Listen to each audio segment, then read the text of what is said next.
अस्सलाम वालेकुम। Welcome to सियासत डॉट पी के। कुछ अहम खबरें और उन पर एनालिसिस के साथ हमारे साथ जनाब शाहीन साहब भाई साहब मौजूद हैं। Thank you sir for joining us. Sir, मेरा सलाम और आप सबके देखने वालों को भी और आपको भी सलाम।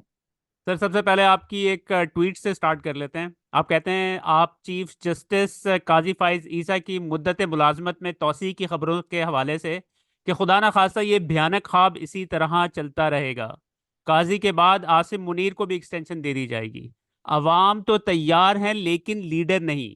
सर इस पे जरा रोशनी डालिएगा। देखिए, मैं कई दिनों से ये बात कर रहा हूँ कि जी ये काजी साहब का जो एटीट्यूड है और ये जो पहले वो बड़े बहादुर और इनकलाबी बनते थे और अब वो बिल्कुल आके लेट गए हैं, वो इसलिए है कि जो उनको एक्सटेंशन चाहिए। और वो अभी 4-6 महीने के लिए चीफ जस्टिस नहीं बनना चाहते, वो जरा 2-3 साल के लिए बनना चाहते हैं ताकि जरा खुल के खेलें, जरा मजे आए कुछ थोड़ा। अभी 4-6 महीने में तो सेटल होता है आदमी। तो वो ये कोशिश उनकी थी और आज वो सामने आ गई कि सारी खबरों में आ गई और सारी बातें क्लियर हो गई कि जी इस पे 3 साल की टर्म उनकी कर दी जाए और सोचा जा रहा है और ये सब किया जा रहा है। और ये जो जल्दी हो रही थी इलेक्शन कमीशन को कि जी जल्दी जल्दी सारी सीटें उल्टी करें, जो अ, महीना हो गया, 8 फरवरी को इलेक्शन हुआ था, 8 मार्च भी गुजर गया, अब 8 अप्रैल आने वाला है और अभी तक रिजल्ट फाइनल नहीं हो रहे। अभी तक वो उल्टे हो रहे हैं सारे रिजल्ट। वो इसलिए हो रहे हैं कि उनको 2/3 मेजोरिटी चाहिए ये काम करने के लिए, काजी फाइज ईसा साहब के लिए। अब पता नहीं मिलती है 2/3 या नहीं मिलती, ये क्या होता है, लेकिन इसमें मिल भी सकती है। सारे हर तरफ से प्रेशर जो फौजियों ने और आईएसआई ने और इन्होंने जो वीडियो कैमरेज और फलाना, जैसे जजेस ने कहा है, जब जजेस ये शिकायत कर रहे हैं तो बाकी एमएनएज को छोड़ दे, ये तो होते ही बड़े कमजोर लोग हैं, इनकी क्या हैसियत है कि कोई खड़ा हो। सेनेटर एमएनए जो और मांगे तांगे के बने हुए जो होते हैं वो तो बिल्कुल ही गए गुजरे होते हैं। तो ये कोशिश पूरी ये थी कि जी ये 2/3 मेजोरिटी जैसे ही इनको हो गई, ये एक दिन में आप देखेंगे कि जी कॉन्स्टिट्यूशनल अमेंडमेंट हो जाएगी। मगर एक खतरे की बात जो है ना उसमें, वो जरा जहन में रखें आप। 2/3 अमेंडमेंट के अगर इनके पास नंबर आ गए तो ये, एक तो ये साइड इश्यू है कि जी काजी साहब को वो दे देंगे और एक्सटेंशन दे देंगे, ये करेंगे वो करेंगे। लेकिन एक बड़ा जो वो हथियार चलाएंगे, वो चलाएंगे एनएफसी पे और 18th अमेंडमेंट पे।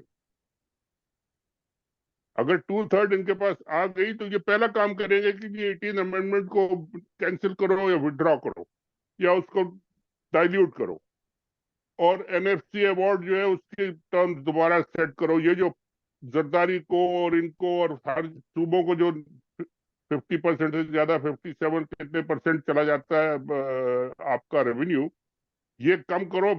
गवर्नमेंट, सेंट्रल गवर्नमेंट को दो और हमारे हाथ में दो। और ये अगर इन्होंने कोशिश की तो ये इनकी फिर जरदारी साहब से तो फिर खुली खुली दमादम लड़ाई है। क्योंकि उनका तो कोई सारा मकसद ही ये है कि सिंध मेरे पास रहे, मेरे पास सिंध के जो एनएफसी के पैसे आते हैं वो मैं इस्तेमाल करूं, चाहे कहाँ भी करूं, कोई पूछने वाला नहीं है। और मैं खुद प्रेसिडेंट प्रेसिडेंट बन जाऊं, मेरे बेटे बच्चे बच्चे सब बन जाए, लेकिन ये पैसे आने चाहिए। अगर वो एनएफसी अवार्ड को इन्होंने कोशिश की छेड़ने की तो फिर झगड़ा होगा, और सही झगड़ा होगा। और फिर इनको पता नहीं कि ये किस तरह करेंगे, नहीं करेंगे, हो सकता है नहीं करे, क्योंकि उनको भी पता है कि अगर बड़ी ज्यादा अपनी इस्तात से ज्यादा लड़ाई ले ली तो गड़बड़ भी हो सकती है। तो खैर, मगर ये पहला काम तो होगा जी, काजी साहब जो है ना वो 3 साल के लिए हो जाएंगे। उसके बाद ये भी कर देंगे कि जी आर्मी चीफ की भी एक्सटेंशन ऑटोमेटिक हो जाए 2 साल के लिए, 6 साल की टर्म उनकी भी कर दे, ऐसे मर्जी करें। दो जो चाहे आपका क्या करिश्मा साज करे वो है।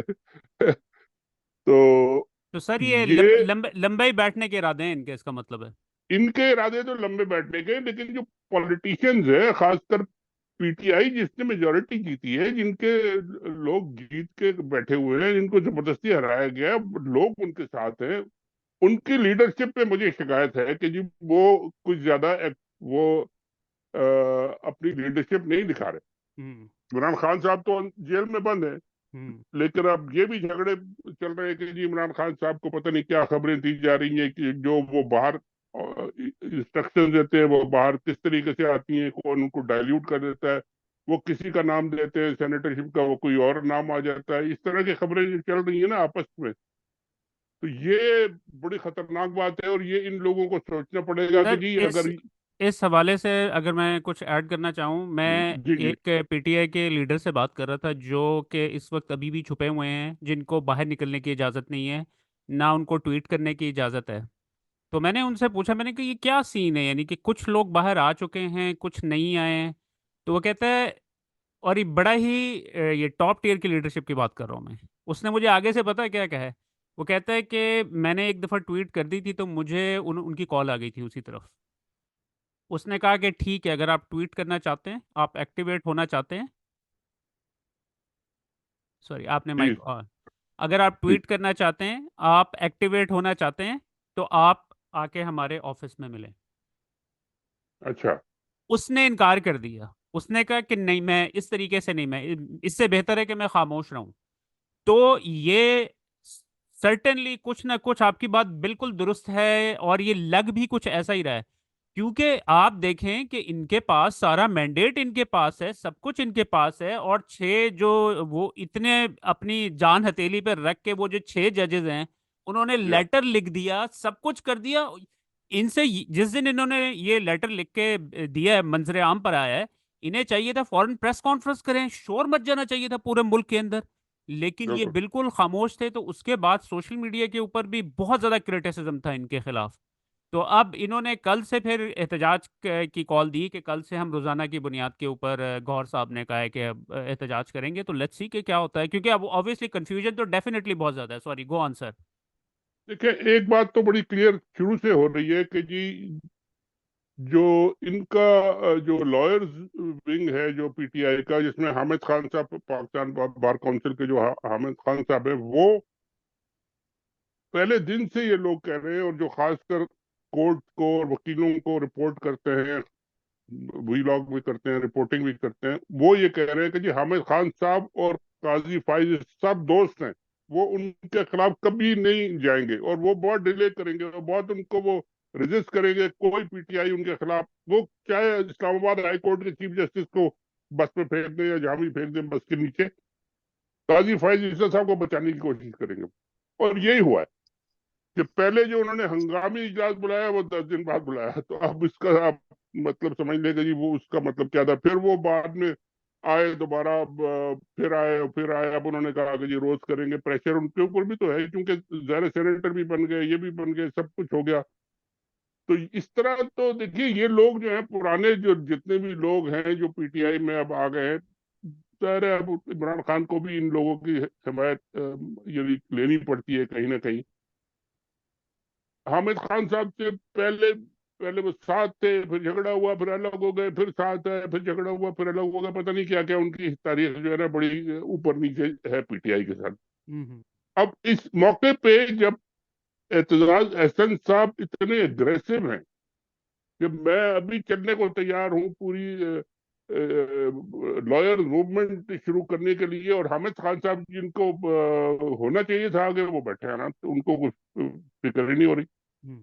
तो खैर, ये इनके कंट्रडिक्शन है, लेकिन इसमें कोई घबराने की बात नहीं है। इसलिए कि लोग जो है वो, उनको पता है, और वो इमरान खान के साथ हैं। वो किसी हामिद खान के साथ या किसी गौहर खान के साथ या किसी मरवत खान के साथ या किसी के साथ नहीं है, वो इमरान खान के साथ है। जिस दिन इमरान खान का उनको मैसेज प्रॉपर मिलेगा, हम्म। अब उन्होंने ये कंट्रोवर्सी शुरू कर दी कि जी उनकी बहन जाके ना मिले और वो कोई बयान ना दे। हालांकि वो कह रहे हैं कि ये वो बयान ऑलरेडी नहीं देती, कोई उनका कोई रोल नहीं है पॉलिटिकल, उनको खिलाफ लग गए, क्योंकि उनको खतरा था कि कहीं ऐसा ना हो। हम्म। ये मुझे डायरेक्टली मालूम है कि कहीं ऐसा ना हो कि इमरान खान कहे कि जी ये सारे तर्जुमान अर्जुमान जो है ना मैंने बंद कर दिए, सिर्फ अलीमा खान जो है वो बात करेंगी, वो सही होगा। तो इन लोगों को खतरा पड़ गया, तो पहले ही उनको उन्होंने अटैक कर दिया कि जी ये इनके खिलाफ जो उन्होंने बयान इशू कर दिए, उनके बिहाफ में बयान इशू कर दिए कि जो उन्होंने मना कर दिया है, हालांकि उन्होंने आज क्लेरिफाई किया है कि कोई मना झूठी नहीं किया हमने। झूठी खबर थी, बिल्कुल सर, झूठी बिल्कुल। खबर।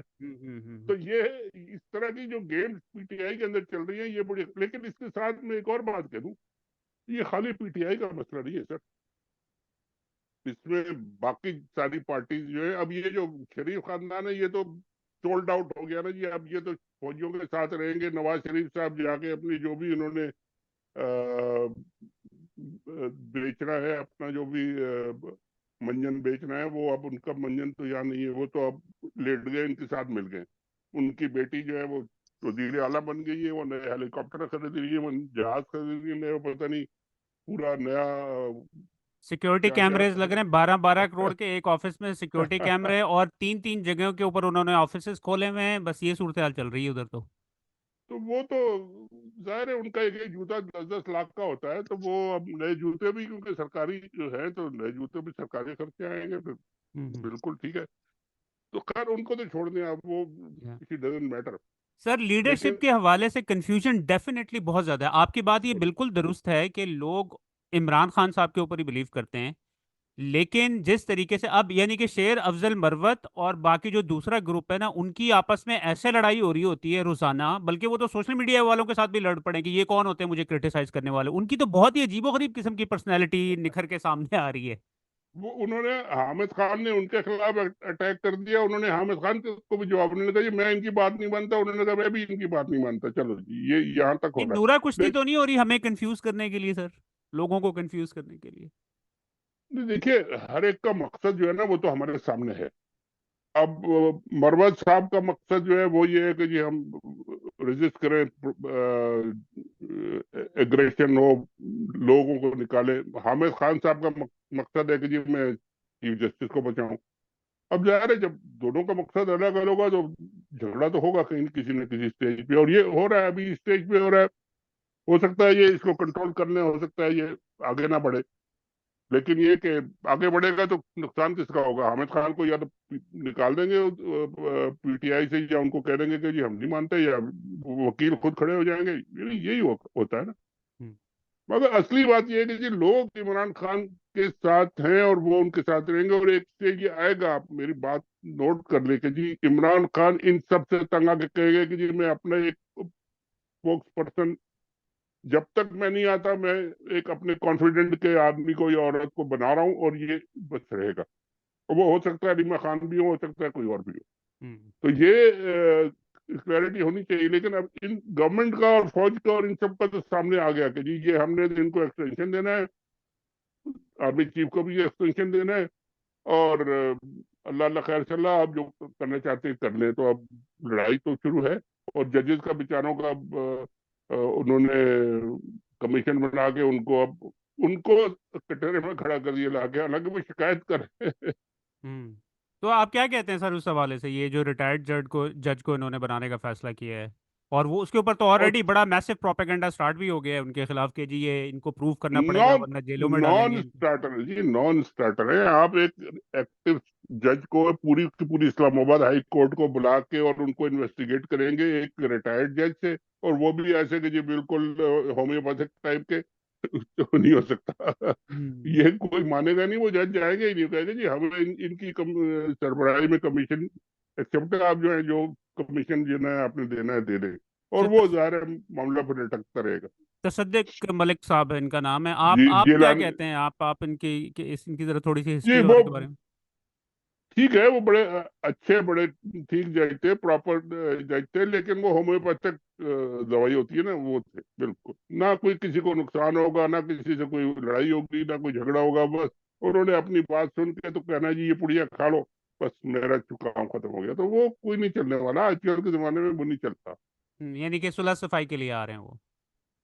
वो मतलब टाइम पास करने के लिए आ रहे हैं जी, कुछ हम्म। नहीं आ रहे वो। अब ये इन्होंने अब नया जो उन्होंने खोल दिया ना कि जी इनको एक्सटेंशन देनी है, अब वो एक्सटेंशन काजी फाइज ईसा साहब के एक्सटेंशन के लिए आ रहे हैं, वो इनको बचाने के लिए आ रहे हैं।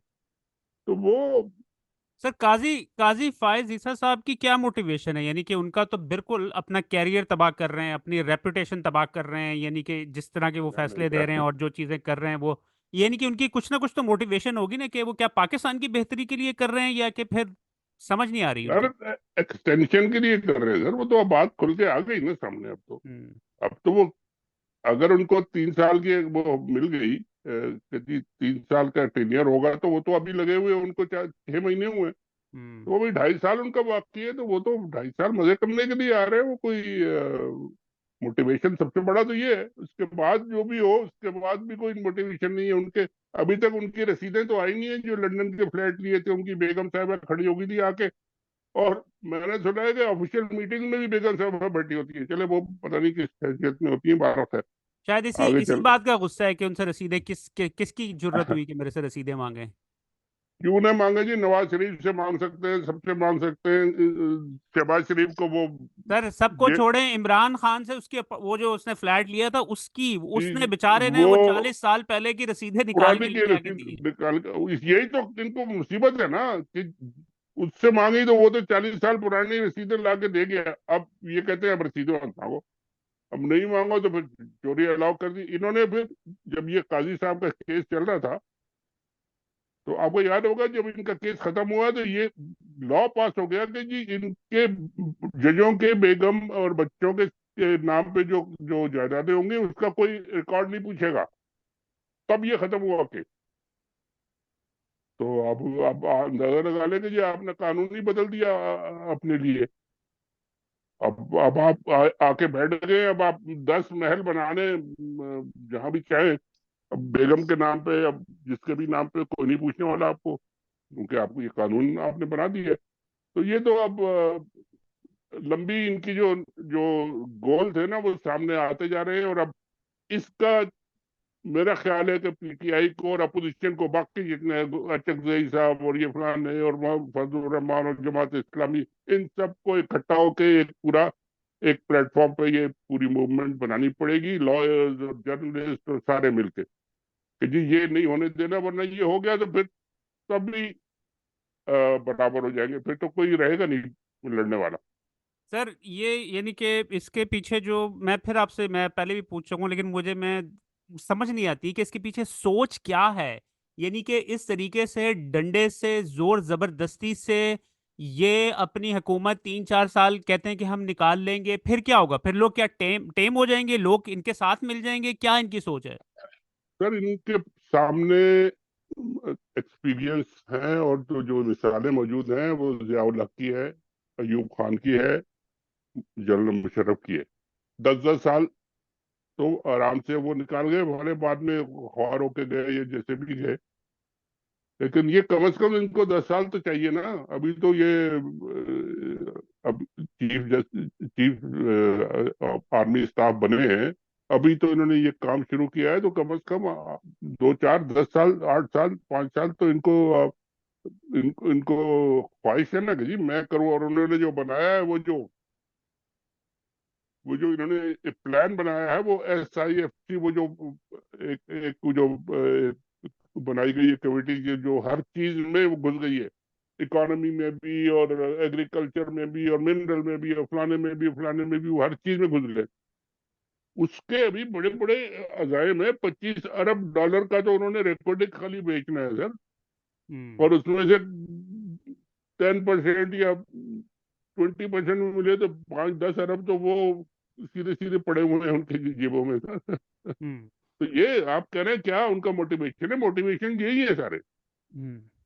सर चाइनीज वर्कर्स के ऊपर हमले के हवाले से थोड़ी जी, सी बात कर लेते हैं। ये पहली दफा नहीं हुआ है। हर दफा पाकिस्तान में तो आपको पता है ये काफी दफा पहले भी हो चुके हैं। तो यस। वो है वही वाली फक्की खिलाने की कोशिश करते हैं जो पाकिस्तानी अवाम को खिलाते हैं। वो कहते हैं कि चाइनीज नहीं को भी मानी, वही दे देते हैं। नहीं मानी, नहीं मानी उन्होंने। मैं तो इस पे बल्कि कल एक छोटी सी वीडियो भी की थी। नहीं मानी। चाइनीज ने कहा हम ये आपकी सीधी सीधी जो है ना ISPR की बकबक को हम नहीं मानते, हम अपने वर्कर से कह रहे हैं कि जी निकलो यहाँ से। और ये हम्म। पहले भी हो चुका है। देखिए इसके दो इम्पोर्टेंट इम्प्लीकेशन है। एक तो ये कि अगर चाइनीज निकल निकल जाते हैं और वो कहते हैं कि जी हमें सिक्योरिटी दो, और ये फौज सिक्योरिटी नहीं देती या उनकी मर्जी के मुताबिक सिक्योरिटी नहीं देती, तो इसका मतलब ये है कि फिर तो अमेरिका जो कह रहा है वो आपने कर दिया कि जी चाइनीज को खुले लाइन लगाओ, निकालो यहाँ से, और जो वो बैठे हैं वो छोड़कर चले गए। अमेरिका तो यही चाह रहा है ना कि जी इनको कहा आपने घुसा लिया और इनको आप निकाले और हम हमसे बात करें। तो ये तो अमेरिकन एजेंडा पूरा खरा खरा सीधा सीधा अमेरिकन एजेंडा लग रहा हम्म। है। अब इनको ये क्यों नहीं दी गई, ये जैसे आपने कहा कि जी पहले भी हो चुके वाकयात, पहले भी इन्होंने वाकयात किए, फिर इन्होंने कुछ जाके कुछ माफी मांगी होंगी, रोए धोए होंगे कि जी अब नहीं हमको होगा, हम फोर्स देंगे। पहले इन्होंने कहा था कि ये एक डिवीजन फोर्स होगी, फिर कितनी होगी, सब गायब हो गई। क्यों गायब हो गई? ये जहां पे वाकया हुआ है वहां पे तो आप भी तस्वीरें देख रहे हो उसकी, बल्कि लगा रहे हैं। एक साइड पे पहाड़ है, दूसरी साइड पे इतनी बड़ी खाई है, बीच में छोटी सी सड़क है। हम्म। आप दो तरफ चौकियां लगा दे, वहां बीच में कोई बंदा आ नहीं सकता, ना इधर से आ सकता ना उधर से आ सकता। तो ये इतना बड़ा पूरा ट्रक एमुनिशन का भर के कैसे आ गया और आगे कैसे उसने उड़ा दिया अपना? कोई मेरी बात चौकी वोकी थी नहीं थी, बड़ा security heavy serious security lab से ये। और ये चाइनीज ने भी मेरा ख्याल है कहना शुरू कर दिया है कि ये सिक्योरिटी लैब। इसका मतलब क्या है कि आप मिले हुए हैं या आपने इजाजत दे दी है कि जी हाँ आप जाके कर ले हम्म।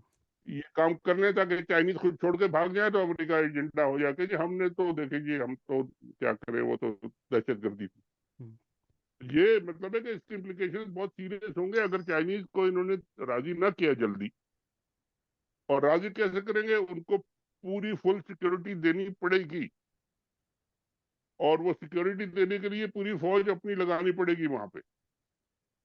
और अगर फौज लगाएंगे तो फिर अमेरिकन प्रेशर आएगा कि जी ये आप क्या कर रहे हैं, ये तो इनको तो हम कह रहे हैं कि आप निकाले, आप इनको यहाँ बिठा रहे हैं। तो झगड़ा उधर भी होगा और झगड़ा इधर भी होगा। चाइनीज जितने पैसे लगा चुके हैं ऑलरेडी, वो तो ऑलरेडी चाइनीज तो अपनी रास्ते दूसरे अफगानिस्तान के थ्रू और ईरान के थ्रू और वो सारे बना रहे हैं, रास्ते देख रहे हैं, और वो अपना रास्ता तो वो बना लेंगे खुद पूरा, और हम मुंह देखते रह जाएंगे। सर, चाइना की तरफ से क्या इम्प्लीकेशंस हो सकती हैं? नहीं, चाइना से यही होगा कि जी अगर आप नहीं कह रहे तो उन्होंने अपने ये भाषा डैम और डासू डैम जो उनको बंद कर दिया, तो अब ये सारे जितने आपके पैसे लग गए और जो लग रहे हैं और वो जो पड़े हैं बीच में, वो सारा आधा बना है, आधा टूटा है, आधा फूटा है, वो किधर जाएगा? लेकिन ये और रिजीम चाइनीज, चाहती तो यही है ना, क्योंकि वो बैठे हुए अमेरिकन की गोद में। अच्छा, तो वो फिर अमेरिकन तो कहे कि जी आप पूरा करें आके उसको फिर। हम्म। या तो मतलब है कि अगर पाकिस्तान को भाषा डैम चाहिए तो वो फिर कोई बनाएगा कि नहीं बनाएगा पाकिस्तानी? तो वो उन्होंने चाइनीज को दिए हुआ था। अब चाइनीज अगर भाग रहे हैं, उनको आप सिक्योरिटी नहीं दे सकते, तो अमेरिकन आएंगे, अमेरिकन को आप सिक्योरिटी दे देंगे, क्या करेंगे? उनके लिए भी तो फौज ही लगाएंगे ना यार, सर, लेकिन कहाँ से अभी मैं आपको बताऊं, अभी एहसन इकबाल साहब की किसी प्रोग्राम में बैठे हुए थे, मेरे ट्विटर पे ना उनकी स्टेटमेंट से मेरी नज़र गुजरी है। उन्होंने बिटवीन द लाइन ये बात की है, कहते हैं कि चाइनीज़ हमारे साथ माशी हालात के ऊपर बात कर रहे हैं, माशियत के ऊपर बात कर रहे हैं, अमेरिकन को चाहिए वो हमारे साथ बात करें। उन्होंने सीधा सीधा कह दिया है। वो तो बुलाना चाह रहे हैं ना, वो तो पैसे जाहिर है आईएमएफ से, और जो पैसे मांग रहे हैं वो इसीलिए मांग रहे हैं, एक तो चलते ही रही हुकूमत गिर ना जाए, बिल्कुल ही डिफॉल्ट ना कर जाए, बैंकक्रप्ट ना हो जाए, और दूसरा ये कि कुछ पैसे वैसे और दें तो हम और खाना पीना शुरू करें और फिर अपना नए नए हेलीकॉप्टर मंगाना शुरू करें। तो वो तो जाहिर है चाहते ही है, लेकिन गवर्नमेंट कैसे करेगी जब पूरा आधा मुल्क, आधे से ज्यादा मुल्क और पूरा जो आपका जो पॉलिटिकल स्टेबिलिटी का जो सीन है वो इतना गड़बड़ है, इतना उलट पुलट हो गया है कि जी आप उसको काबू ही नहीं कर सकते। तो कहाँ से लाएंगे, ये कैसे लाएंगे, क्या करेंगे? तो ये हर तरफ से फंसे हुए हैं, मगर हर धर्मी है, बैठे हुए हैं, मुल्क का नहीं सोचते, अपना सोचते हैं। तो जाहिर है अपना सोचते हैं तो थोड़ा बहुत जो उनको मिल जाएगा एक साल में, जो जो मिल गया होगा, या अगले 6 महीने साल में मिल जाएगा, लेके भाग जाएंगे, फिर आखिर में यही होगा। लेकिन बहुत मुसीबत में डाल के जाएंगे ये बात हम्म। बता दूं मैं आपको। सर, वो एंटी टेररिज्म के कोर्ट ने 51 लोग, बेगुनाह लोगों को उन्होंने सजा दे दी है 5-5 साल की। और कुछ सबकी लिस्ट बनाई हुई, लिस्ट उठा के बस इस तरह फेंक दी उन्होंने कि जी सबको 5 साल है। अब आप अंदाजा करें कि जो खालिद लतीफ़ साहब हैं, क्या नाम है उनका, खालिद लतीफ़ है, वो जो नून लीग के हैं, उन्होंने कहा मोहसिन नकवी ने करवाया था 9 मई का इंसिडेंट। और ये अब जो बेगुनाह लोगों के साथ, जो अब मैं आपको बताऊं कि पाकिस्तान में जो इन्फ्लेशन की वजह से सूरत हाल में, रावलपिंडी और इस्लामाबाद, मेरा दोस्त से अभी बात हो रही थी थोड़ी देर पहले, वो कह रहा था कि डकैतियां इतनी बढ़ गई हैं कि आप लोगों को अंदाजा ही नहीं है। इस्लामाबाद जैसी जगह के ऊपर जहां पर सिक्योरिटी इतनी सख्त है, तो अब आप इमेजिन करें कि जो छोटे इलाके हैं दूसरे एरियाज के अंदर क्या सूरत हाल होगी। ये तो बहुत रिपोर्टिंग हो रही है। लाहौर में 300-400 होती है रोज की, रिपोर्ट हो रही है, रिपोर्टिंग तो हो रही है। कराची में डबल हो गई है। तो लोग क्या करेंगे जब उनके पास कमाने के लिए नहीं है, जब उनके पास खर्च करने के लिए बिजली के लिए नहीं है, तो जाके फिर दूसरों को ही लूटेंगे एक दूसरे को। This is what civil war is. यानी अभी आपने डिक्लेयर नहीं किया सिविल वॉर, लेकिन ये कि ये सिविल वॉर है। एक दूसरे को जब आप लूटना शुरू कर दें, मारना शुरू कर दें, तो ये क्या है इसका मतलब?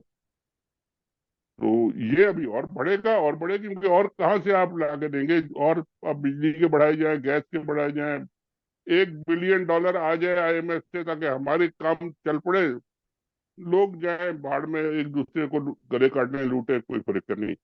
तो ये मतलब है कि सूरत हाल बड़ी खराब है। और इसमें पॉलिटिकल पार्टीज का, खासकर पीटीआई और बाकी सब पार्टीज का बहुत अहम रोल है। इसको इनको इकट्ठा होकर ये फेस करना पड़ेगा। सर होपफुली ये अब इस हफ्ते से जो ये प्रोटेस्ट वगैरह स्टार्ट होने लगे हैं, होपफुली इसकी वजह से देखें, थोड़ा सा प्रेशर वगैरह बिल्ड होगा और ये चीज़ें रुकेंगी। इंशाल्लाह देखें। अगर प्रोटेस्ट करेंगे, वो अभी तक तो कोई ऐसा प्रोटेस्ट नहीं आया कि जो बड़ा नोटिस किया और किसी ने। कल से मगर स्टार्ट हो कल, रहा है, एक आज यानी कि संडे से या स्टार्ट हो रहा है इंशाल्लाह। Hope for the best sir. चले। Thank you sir. Thank you sir. Thank you very much. खुदा हाफिज़।